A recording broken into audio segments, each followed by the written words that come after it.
આપણે જે દ્રશ્યો જોઈ રહ્યા છીએ એ ત્યાં જે દુકાન તોડવામાં આવતી હતી ગઈકાલે જ તોડી છે એના જેસીબી થી લઈને તો એ દ્રશ્યો આપણે જોઈએ કે એમાં કઈ રીતે કાર્યવાહી કરવામાં આવી. બંને બાજુ દુકાનો છે, પાકી દુકાનો છે, એ દુકાનો તોડવાને બદલે જે વચ્ચેની દુકાન જે છે એ આમાં તોડવામાં આવી રહી છે. આપણે સ્પષ્ટપણે જોઈ શકીએ છીએ અને 2 જેસીબી પણ લગાડવામાં આવ્યા છે.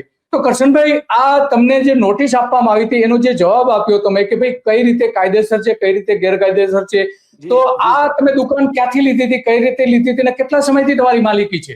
મેં સાહેબ 1980-81 માં દુકાન દસ્તાવેજ માલિકીથી લીધેલ હતી અમૃતલાલ રામજી ધોબી પાસેથી.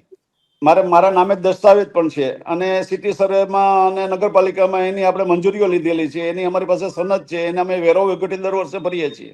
તમામ પ્રક્રિયા પૂર્ણ કરવામાં આવે છે. 20 વર્ષ સુધી સાહેબ આપનું ધ્યાન દોરું કે 20 વર્ષ ચેમ્બર ઓફ કોમર્સ એન્ડ ઇન્ડસ્ટ્રીના પ્રમુખ તરીકે પણ મેં અમારી સેવાઓ આપી છે. આજના દિવસે મારું સુવાસ લોકોમાં છે અને મારા ઉપપ્રમુખ જે હરિભાઈ વિઠલાણી હતા, હું આમાં મારા શૈક્ષણિક કાર્યમાં પેલા દાખલ થવાથી મેં મારા ઉપપ્રમુખ હરિભાઈને પ્રમુખ તરીકે જાહેર કર્યા હતા.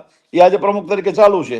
હવે આજના દિવસે લોકો આપણી યારે દિલથી અને લાગણીથી એક સારા પેલા તરીકે સંબંધથી જોડાઈને આપણી યારે કામ કરે છે.